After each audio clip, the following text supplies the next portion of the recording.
Hello, welcome to Stampin' by Hannah. Thank you for joining me on a Friday. Today I have this really super cute project for you today. This is a covered notebook complete with pen loop.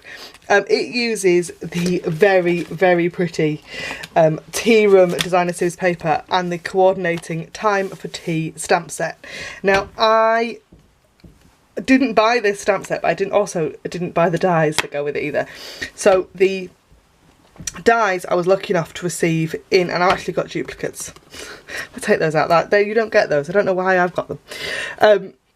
I received the dies as part of a box from Stampin' Up that I was able to create samples for the Stampin' Up on Demonstrator on stage event back in April. My brain is not working today. So I got those completely for free as part of that, but I didn't get the stamps to go with it. So I was very lucky in June and was able to cash in some vouchers with my team leader, and I chose the stamp set because I'd already got the dies. It would make sense, wouldn't it? So I've got both of these things without paying for them. The joys of being part of Stamping Up. We have another on stage coming up in November. The registration opens in August. If you want to join me, I would love for you to come with me. If you want to join me, you need to join Stampin' Up as a demonstrator soon. I know that the day the tickets go live, they will probably sell out. So if you want to come with me to a demonstrator event, join my team. July is a great time to join with that fabulous Stampin' Pad family joining offer where you get 10 ink pads completely for free in addition to your starter kit. And why not add this stamp set, because this stamp set is beautiful. So I have got, oh, and the pen that I'm using today is also one that we got from on stage last time. Time before. They're lovely. Soft touch pens, beautiful. Right. I need to tell I'm a nurse and I'm a bit of a sucker for a pen. Right, I have got, and I'm waffling today, sorry. Right, so, jotter sized notepad, and this one is in Old Olive, and I'm going to do a bright crushed curry version for you today. So, we have got a piece of cardstock that measures 8 1/4 by 6 1/4 inches, or 16 by 21 centimetres. All the measurements will be available on my blog. Link is in the down bar below. The link down there will take you to the exact blog post for this project, and the measurements will be there. I have also got a scrap of very vanilla piece of the lovely Tea Room Special Designer Series paper. It's specialty because it's thin and it's just beautiful, and a piece for that pen loop. Piece of cardstock for that pen loop. So shall we get going? I'm going to move the original one out of the way, and we're going to grab our Stampin' Simply Scored, and we're going to insert it with the short side at the top, and we're going to score on that short side at 2 3/4 and 3 inches. Now that's it. That's all the scoring. That is 7 and 7.5 centimetres if you are doing this in metric. Oh, well, I've got my Simply Scored out actually. Let's do this little piece. It's tiny. It measures 2.5 inches by 1.5 inches, or 3.5 centimetres by 7, and we're going to score every 1/2 inch or 1.5 centimetres all the way along, like that. So, this is where things get a little bit fiddly, because we've got two score lines that are very close together. So, my top tip is to gently fold them first, like that. So you've got two really gentle folds in them, and then take your bone folder and make sure that they're really nicely creased. And we do want this to be, you know, really well burnished, because you don't want a notebook that sits slightly open. So let's just do the other side. There we go. And you will notice that it's slightly off. So we've got the cover and the back piece, they're not the same size, and that is because of the pen. So I'm going to do exactly the same with our little pen loop, and make sure that each one of these are also well burnished. The pen loop may differ in size depending on what size pen you're using. You might find that you only need, can make it a little bit smaller. These are a bit fat. They're lovely. They are a little bit fat. So what I'm going to do is I'm going to take some tear and tape, and I'm going to just pop a little bit of tear and tape on one side of that, what is going to be our pen loop. Push that down, grab my, stab myself with my pokey tool, and use, I have got fake gel nails on at the moment and I just cannot pick anything up. So we've now got a loop, little circular loop of cardstock that our pen fits in, like so. Isn't that sweet? Right, I'm going to take some snail. I'm going to pop some snail on the back of this piece of designer series paper, and we're going to pop this onto the, so we've got a fat side and a thin side, and it's going to be on the thin one because that is our front cover. I'm going to just, turn it up the other way.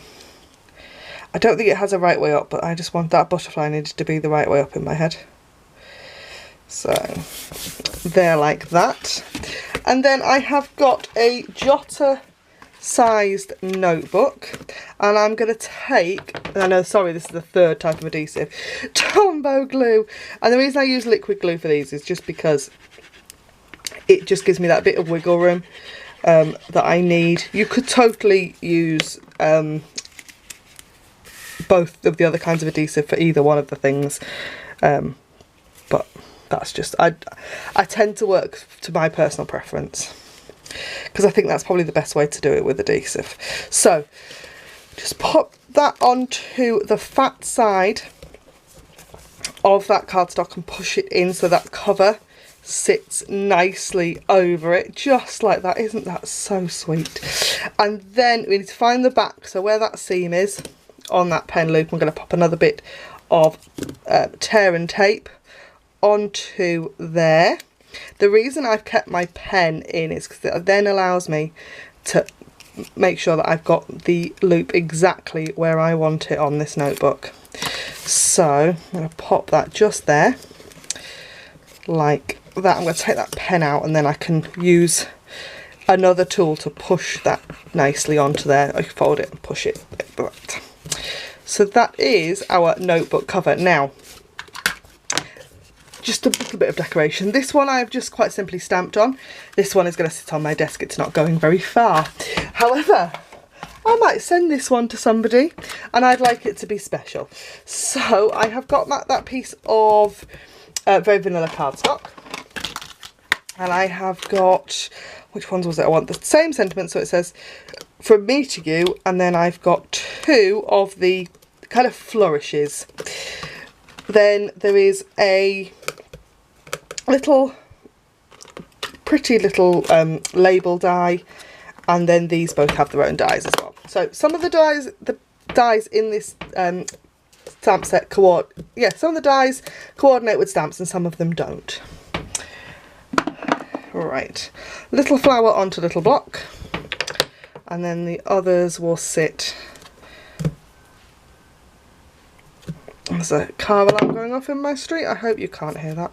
Right, so move the dies out of the way a little bit, and I'm going to stamp the sentiment in. I've got three colours. I've got Rich Raspberry, Crushed Curry and Old Olive, and I've picked these colours out of the paper, so I know that that's just Crushed Curry and Very Vanilla, but these colours all appear in that designer series paper, so I know that they're going to work together.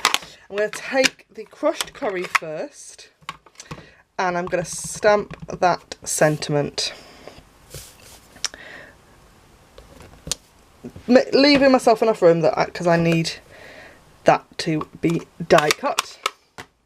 Then I have got Old Olive, and I am going to stamp the leaves twice, and then Rich Raspberry again twice for those flowers. Right, I'm gonna, oh, and a third time because that one didn't stamp properly. Right, I am gonna go and die cut all of these, and I will be back with you shortly. Okay, so I've die cut all of that, and I've very carefully left the sentiment piece inside that die because I just want to show you something really quickly before I assemble the rest of this. So if we take a stamping sponge and you've got your die cut still in the die, you're not taking it out, we're going to rub around just over that die, just gently adding a little bit of ink just around there like that. It doesn't need to be very much, and actually it doesn't look like very much at all. I'm just going to add a little bit more on the top edge there, and then pop out your die. You get this really pretty frame. Isn't that so gorgeous? Right, just to assemble then, I'm going to pop some snail on the back of this piece. I'm going to pop that straight down there like that.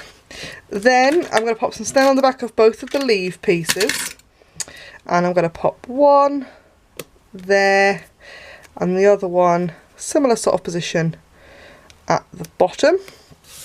And then these two lovely little flowers, I'll take two little mini Stampin' Dimensionals to the back of each one of those, and I'm going to pop those in the middle over those centre leaves, just like that. And that is how to cover your notebook with a pen loop. I think that's really cute. Thank you ever so much for joining me. Don't forget to like, comment and subscribe while you're here, and I hope to see you again next time. Thanks for watching. Bye for now.